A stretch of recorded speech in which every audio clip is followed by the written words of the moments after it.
Avec nous, Elena Voloshin, ancienne correspondante France 24 à Moscou. Bonjour Elena. Dernière urgent, le QG de Wagner assure qu'il opère normalement. 2 jours après la rébellion avortée, tout va bien finalement. Va bien, Poutine est à la télévision, Marquise, Shoigu aussi. On a le sentiment que la journée de samedi ne s'est pas déroulée en fait. Exactement. Alors, du côté du régime, qui a donc fortement vacillé, effectivement, on ne peut pas dire autre chose que la communication extrêmement verrouillée, avec des images de Shoigu diffusées dont on ne sait pas de quand elles datent, sans son, ce qui témoigne d'une crise profonde, parce que c'est vraiment très grave lorsque le son des vidéos sur les vidéos du ministère russe de la Défense est coupé. Ça veut dire que, voilà, s'il y a vraiment... on est en train tout simplement de cacher quelque chose. Alors, voilà, quand, où cette vidéo a été tournée, qu'est-ce qui se dit. Et autre image, non pas cette fois sans son, mais sans image, si je puis m'exprimer ainsi, c'est celle-là de Vladimir Poutine avec, en train de soi-disant tenir un forum économique. Seulement, Vladimir Poutine, lorsqu'il tient des réunions... En visioconférence, on voit toujours la partie en face. Oui. Là, il est tout seul. Donc c'est la première fois. Je pensais qu'il était en train de... Quand j'ai juste vu l'image, que je n'ai pas encore écouté ce qu'il disait, je pensais qu'il était en train de faire une allocution. Là, c'est le format allocution. Oui. Ce n'est pas le format conférence. Donc on coupe le son, on coupe l'image. Les chaînes de télévision russes ne diffusent plus à l'infini leur tergiversation, déblatération sur les nazis, l'OTAN, etc. Ça cache quelque Seulement chose. Des communiqués officiels, bien sûr. Donc le régime, là, tout est verrouillé, a fait face à quelque chose de très grave, se sent déstabilisé. Voilà, pour le régime, l'heure est grave. Pour Wagner, il y a... aussi un côté où on doit remettre en place une certaine communication. Le fait que, pour le moment, il y a cette communication-là des deux côtés, c'est-à-dire le Kremlin qui dit tout va bien et Prigojine qui dit tout va bien, cela tend quand même à penser qu'il y a véritablement eu un accord et non pas d'autres causes qui ont fait que Prigojine a fait demi-tour et n'est pas allé jusqu'à Moscou exécuter son plan. Il y a peut-être eu un compromis voilà, sur le fait que là, pour le moment, chacun devait revenir, enfin, en tout cas, du moins, Prigojine devait revenir sur ses positions. Un compromis entre Poutine et Prigojine, hein.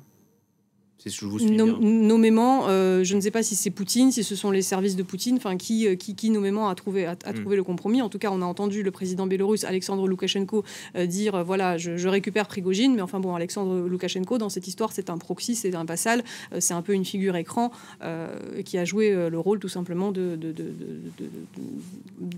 d'écrire une certaine légende pour cette histoire avec une fin heureuse, comme quoi Yevgeny Prigojine allait se réfugier et disparaître en Biélorussie. Le fait est que là, on a l'impression que du côté de Wagner, ils sont en train encore de jouer le jeu. On n'a pas vu Prigojine depuis cette crise. Les Wagner, vous le disiez, on sont en train de dire on est rentré sur nos bases. Normalement, Yevgeny Prigojine avait dit on fait demi-tour selon le plan. Donc ce plan, ce serait justement les termes de cet accord. Maintenant, quels ont été les termes du compromis? Est-ce qu'il sera respecté? Ça, on n'en sait rien. Le sort de Prigojine, Poutine avait dit on abandonne les poursuites. Là, on apprend qu'il y a une enquête qui se poursuit au pénal. Est-ce que ce sort est secondaire pour vous ? Alors, c'est l'enquête pour moi qui est secondaire pour le moment. Parce que l'enquête, c'est juste un effet d'annonce. C'est cette espèce de village Potemkin d'État russe qui continue de fonctionner normalement. Voilà, il y a une enquête judiciaire dans un état de droit. C'est un mutin, donc on va venir l'arrêter chez lui, on va lui mettre des menottes, on va le juger, il y aura un procès, il ira en prison. Bon, l'enquête, c'est comme son ouverture, comme sa fermeture. Ça ne change rien à la réalité de ce qui se passe dans le monde réel. Donc ça, il faut vraiment le comprendre. Son sort, aujourd'hui, c'est qui va le protéger. Est-ce que quelqu'un va venir lui mettre une balle dans la tête? Est-ce que quelqu'un va venir l'empoisonner? Est-ce que c'est lui qui va refaire une tentative dans combien de temps? C'est ça la question de son sort. Le régime de Vladimir Poutine ne peut pas venir arrêter. En tout cas, tout peut arriver chez Vladimir Poutine et en Russie maintenant. Mais on a du mal à imaginer, en tout cas, Prigojine ayant la garde rapprochée qu'il possède, que quelqu'un pourrait venir l'arrêter pour aller le mettre devant un tribunal. Ce qui est sûr, c'est que, encore une fois, si compromis il y a eu, et que Yevgeny Prigojine a donné la promesse de ne pas éliminer, ou en tout cas de ne pas remarcher sur Moscou, ça ne veut pas dire non plus qu'il va tenir. Enfin, là, voilà, on pose des questions, mais il faut juste accepter qu'aujourd'hui, on n'a pas de réponse. On est dans l'incertitude. On est dans l'incertitude. On est dans totale. La confusion totale. Mais le pouvoir, aujourd'hui, en coulisses, est en train de chanceler. Ça, on peut l'affirmer en Russie. Voilà, il faut s'en tenir à ça. Qu'est-ce qu'il y a eu? je sais qu'on a envie de poser les questions et on pose les questions normalement de qu'est-ce qu'il y aura, mais on s'en tient pour le moment à qu'est-ce qu'il y a eu. Il y a eu une tentative de coup d'État. Il y a eu un coup d'État qui a échoué puisqu'il a fait demi-tour. On ne sait pas pourquoi. On ne sait pas pourquoi. On sait, je m'avance à dire que l'on sait qu'il a eu des soutiens. Il n'a pas agi, je pense qu'il n'a pas agi seul. Enfin, c'est pas je pense.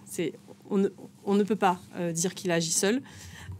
Quelles sont les forces qui ont, en gros, la question qui veut aujourd'hui la tête de Vladimir Poutine en Russie? Elle est très importante. Et il y a des forces qui veulent destituer le régime, qui ne sont pas que du côté du bras armé qu'a été Yevgeny Prigojine. Et ça, c'est ce qu'il faut vraiment garder en tête. C'est-à-dire que c'est une situation qui est extrêmement grave, une crise sans précédent.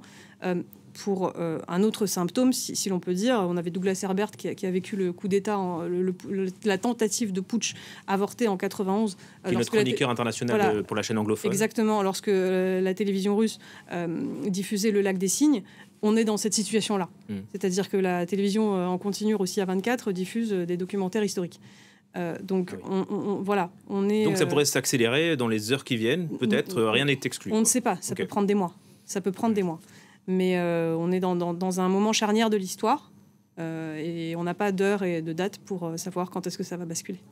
Voilà la prudence bienvenue d'Elena Voloshin. Merci beaucoup, Elena, pour votre commentaire.